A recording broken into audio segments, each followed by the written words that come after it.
முதல்ல ராசி காரகத்துவத்தை நம்ம இப்போ தொடர்ச்சியாக பார்த்துன்னு வரோம்.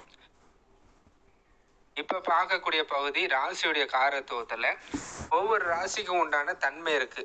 ஒற்றைப்படை ராசி, இரட்டைப்படை ராசி, 4 கால் ராசி, பல கால் ராசி அப்படின்னு சொல்லுவோம்.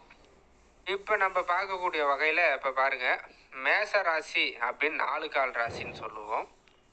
அதுக்கடுத்து ரிஷப ராசி 4 கால் ராசி, மிதுன ராசி இரட்டைப்படை ராசி அப்படின்னு சொல்லுவோம்.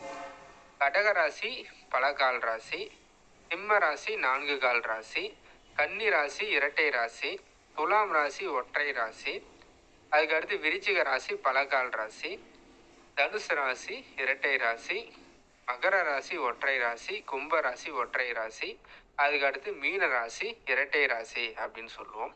இது பார்க்கறது தான் கொஞ்சம் மாறி மாறி இருக்கும். நம்ம எப்படி ரொம்ப ஈஸியாக எளிமையாக ஞாபகம் வச்சுக்கிறது அப்படின்னு பார்த்தோம்னா, 4 கார்னர் ராசி இருக்குது பார்த்தீங்களா?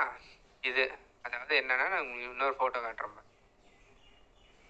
4 கார்னர் ராசி, மீன ராசி, அதுக்கடுத்து இந்த ராசி மிதுன ராசி, அதுக்கடுத்து கன்னி ராசி, தனுசு ராசி. இந்த 4 முக்குல இருக்கக்கூடிய ராசியும் இரட்டை ராசி அப்படின்னு சொல்லுவோம்.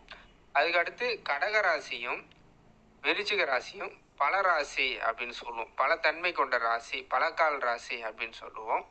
அதுக்கடுத்து இங்க பாருங்க, மேச ராசி, ரிஷப ராசி, சிம்ம ராசி, இது எல்லாமே 4 கால் ராசி. இந்த 3 ராசியும், மற்றது எல்லாமே ஒற்றைப்படை ராசி. இந்த ராசியை எதுக்கு பயன்படுது அப்படின்னு கேட்டோம்னா, ஒருத்தருக்கு ஒரு தொழில் செய்கிறோம். நிறைய பேர் ஒரே ஒரு தொழிலை மட்டுமே வாழ்க்கைக்கு செய்வாங்க. ஒரு சிலர் 2 விதமான தொழிலை செய்வாங்க. ஒருத்தர் பல விதமான தொழிலை செய்வார். அது மாதிரி தொழிலை கொடுக்கக்கூடிய கிரகம் எந்த ராசியில் அமர்ந்திருக்குதோ அதுக்கு தகுந்த மாதிரி அவருடைய தொழில் அமைப்பு அமையும். அதே மாதிரி தான் திருமணம். ஒருத்தருக்கு ஒரு திருமணம் நடக்கும், 2 திருமணம் நடக்கிற ஆளுங்களும் நாட்டில் இருக்காங்க. நிறைய பல திருமணம் நடக்கிற ஆளுங்களும் நாட்டில் இருக்காங்க இல்லைங்களா? அந்த மாதிரி அந்த தன்மை ஒன்றா கிடைக்குமா, 2ஆ கிடைக்குமா, இல்லை பல வகையில் கிடைக்குமா, அந்த மாதிரியான விஷயத்த கண்டுபிடிக்கிறதுக்கும்.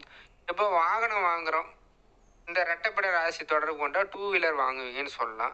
அதே 4 கால் ராசி தொடர்பு கொண்டா நீங்கள் 4 வீலர் வாங்குவீங்க, காரு அது மாதிரி இருக்கு இல்லைங்களா? அது மாதிரி பல கால் ராசி சொன்னால் இது மாதிரி பெரிய பெரிய ட்ரக்கு, பெரிய பெரிய பஸ்ஸு, அது மாதிரி பல கால்கள் பல டயர் கொண்ட அந்த பஸ் வாங்குவோம் அப்படின்ற மாதிரி நம்ம சொல்லலாம். எனவே நம்ம இப்போ பகுதியில் தெரிஞ்சுக்க வேண்டியது 4 கார்னர் ராசி இரட்டைப்படை ராசி, அதுக்கடுத்து கடக ராசியும் துலா ராசியும் பலகால் ராசி. இது 4 கால் ராசி, மேசம், ரிஷபம், சிம்மம் 4 கால் ராசி, மற்றதெல்லாம் ஒற்றைப்படை ராசின்னு மட்டும் தெரிஞ்சுக்கினா இப்போதைக்கு போதும். எனவே காரத்துவத்தில் இந்த பகுதியில் நம்ம ராசிகளுடைய அந்த ஒரு கால் தன்மை பல கால் தன்மையை பார்த்துருக்கோம். நன்றி, வணக்கம்.